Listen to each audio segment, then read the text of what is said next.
கர்த்தருடைய நாமத்துக்கு ஸ்தோத்திரம் உண்டாவதாக. ராபோஜனம் எடுத்தவங்க எல்லாம் பரலோக ராஜ்யத்துக்கு போக முடியாது. தேவனுடைய ஊழியத்தை செய்தவங்க பரலோக ராஜ்யத்துக்கு போக முடியாது.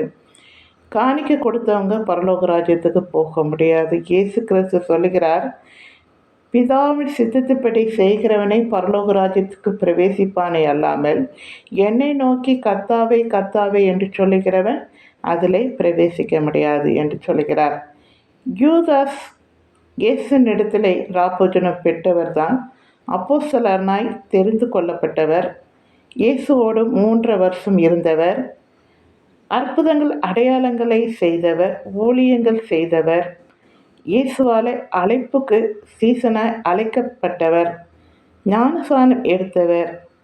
ஏன் அவர் போகவில்லை என்றால், அவர் பண ஆசைக்காரனாய் இருந்தார், பொருளாசைக்காரனாய் இருந்தார், திருடனாய் இருந்தான், காட்டி கொடுத்தான், அபாத்திரமாய் ராபோஜனம் பண்ணினான், நாண்டு கொண்டு செத்தான்.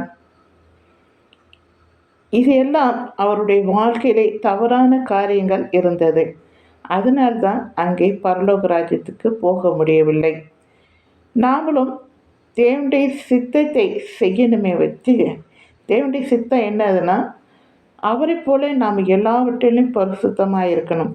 ஊழியம் செய்வது நல்லது, காணிக்கை கொடுப்பது நல்லது, எல்லாம் நல்லது. அதே காட்டிலும் நம்ம வார்த்தையால் ஊழியம் சொல்லும் போது அது நம்ம வாழ்க்கையிலே அதை நாம் கடைப்பிடிக்கிறோமா? திருடாத இருப்பாயாக என்று சொல்லுகிறோம். நம்முடைய வாழ்க்கையிலே அதையெல்லாம் கடைப்பிடிக்கிறோமா என்பதை பார்க்க வேண்டும். 10 கட்டளைப்படி நடக்கிறோமா? பிதாவுடைய சித்தம் என்ன என்பதை நீங்கள் பைபிள் படித்தீங்கன்னா அதில் தெளிவாக இருக்கும்.